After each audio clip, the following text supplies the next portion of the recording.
అభిమానులు ఎంతగానో ఎదురు చూసిన చిరు 150వ సినిమా ఖైదీ నెంబర్ 150 వచ్చేసింది. బాస్ ఈజ్ బ్యాక్ అంటూ రీ ఎంట్రీతోనే మంచి హిట్ సంపాదించుకున్నాడు చిరు. ఇకపోతే తదుపరి చిత్రం ఏంటి, ఎవరితో సినిమా చేస్తారు, అసలు డైరెక్టర్ ఎవరు, సినిమా ఎలా ఉండబోతుందన్న విషయాలు అభిమానుల్లో మళ్లీ అలజడి చెలరేగింది.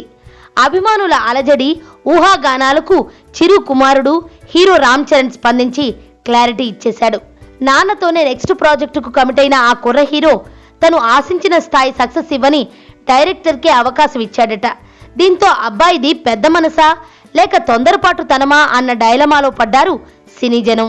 ఖైదీ నెంబర్ 150 సినిమాలో నిర్మాతగా సక్సెస్ అయిన Ram Charan Konidela production company banner పై మరో చిత్రాన్ని నిర్మించేందుకు సిద్ధమవుతున్నాడు. తన తదుపరి చిత్రంలోనూ నాన్న మెగాస్టార్ నే హీరోగా ఫైనలైజ్ చేసిన చెర్రీ దర్శకుడి విషయంలో మాత్రం అభిమానులకు పెద్ద ఝలక్ ఇచ్చాడు. చిరంజీవి 151వ చిత్రానికి సురేందర్ రెడ్డిని దర్శకుడిగా అనౌన్స్ చేసిన సంగతి తెలిసిందే. అయితే రామ్ చరణ్ తన నిర్ణయాన్ని మరోసారి పునర్పరిశీలించుకుంటే మంచిదని చెబుతున్నారు సినీ పెద్దలు. సురేందర్ ట్రాక్ రికార్డే ఇందుకు నిదర్శనమని అభిప్రాయపడుతున్నారు.